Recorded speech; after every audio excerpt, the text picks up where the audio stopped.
So if you're anything like me, you love printing stuff for your shop and your garage, and trying to find and sift through some of that stuff on Maker World and the other sites can be a little bit of a hassle. So I'm going to go over 7 of the prints that I found that I absolutely love for my shop and my garage. So let's get started. First up is I have a horrible time trying to reuse up all the caulk tubes that I have. So I ended up putting plastic on the end of the tips to keep them so that they don't dry out. I found this print on Maker World, and it's a really simple print, prints fast. I printed 3 of these at the same time, and it used 52 grams of filament, and it took 2 hours and 48 minutes to print. Super easy print. It prints just like this. You just break it away. It has a needle point that goes down into the caulk tube to keep everything sealed up really nice, and it looks pretty good. So now I won't ruin any more caulk tubes by just not using them all up. The next one is for your router. It's Radius Jigs. You can put it on your piece of wood or plywood or whatever you're trying to router out a radius for, and it has different router radiuses that you can use. Comes in a nice little holder so that you can store it away in your drawer really nicely. So you find the radius that you want and you just put it on your piece of plywood, and you use a router bit with a bearing to follow the jig around and create the radius you're looking for. I tried the setting to where you can purge into your infill, and it didn't really come out very nice. You can see the black through because I used black to label all the radius slots for your holder. So the base used 191 grams of filament and took 4.5 hours to print.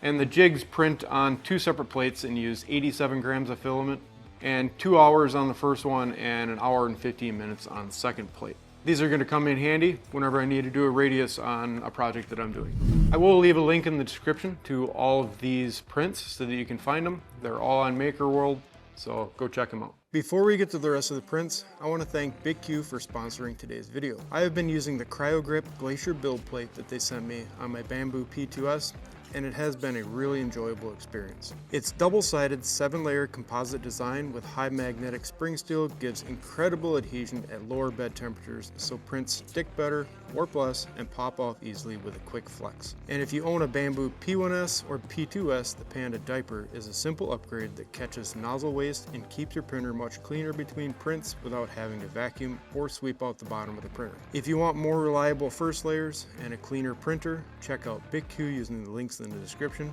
And again, thanks to BIQU for sponsoring today's video. And now, back to the rest of the prints. Everybody uses WD-40, and everybody loses the straw on WD-40 cans. Then you can't spray it very precisely. This print is a very simple, quick print, and it goes on the top of your WD-40 can. They have 2 different lengths, and they also have a holder.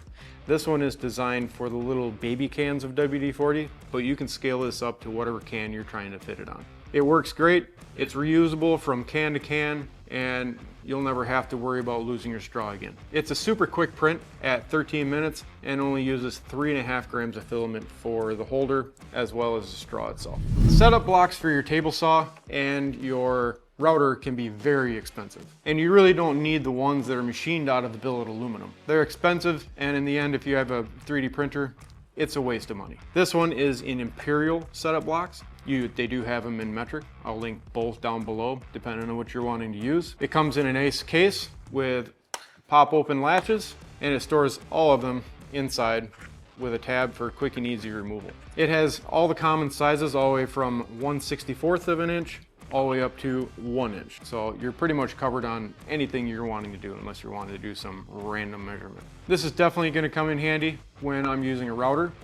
Most of the time when I'm doing a table saw, I do use the piece of material that I'm cutting.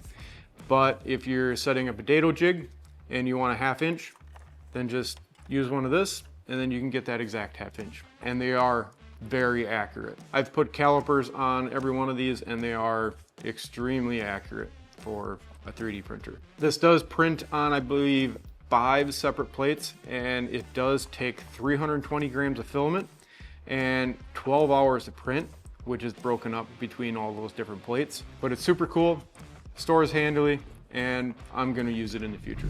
I don't know how many times I have almost bought a woodpecker tool, but most of the time you can find a 3D printed version of it, which is gonna be plenty accurate for what we're doing. We're not doing machining where it needs to be super accurate. Now this print is actually a line marker.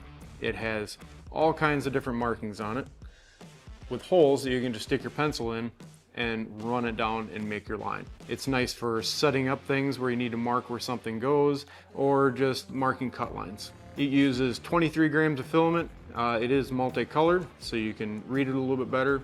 You can print it in all in one color. That's fine if you want to do that if you only have a single color printer. And it takes 1 hour and 16 minutes to print. It's not too bad. It's definitely going to get used in my shop. One of the things that comes in handy on a table saw is a good push stick. A lot of the ones that come with the table saws are pretty much trash. You can find ones like this one right here, which you can get them in different thicknesses. You can get a really thin one if you want to do a really thin rip, or just a standard one like I did. I took it to the next level and I customized it with multicolors, and I did put my YouTube channel's name on here just to dress it up a little bit. This used 81 grams of filament and 3 hours and 15 minutes to print. There are ones that use less filament if you want that, or there's ones that have more. So I'll leave a link in the description to this one, and you guys can go check out all the other models that this designer has. How many times have you lost your 10mm socket? Me? I don't even know if I have one in my drawer right now. Now you can print 10mm socket, buddy, so you'll always have a 10mm. This is a super cool decoration that I have actually printed off and gave to people just because I think they're cool. They have them in Milwaukee, they have them in Snap-on, Matco, DeWalt, pretty much any big tool manufacturer that you can find. And you can scale this up to any size you want or scale it down to any size you want. It's a super cool decoration. I like throwing stuff like that into my shop to kind of dress it up and make it look cool. Everybody likes it when you have little decorations laying around. Makes it not so boring.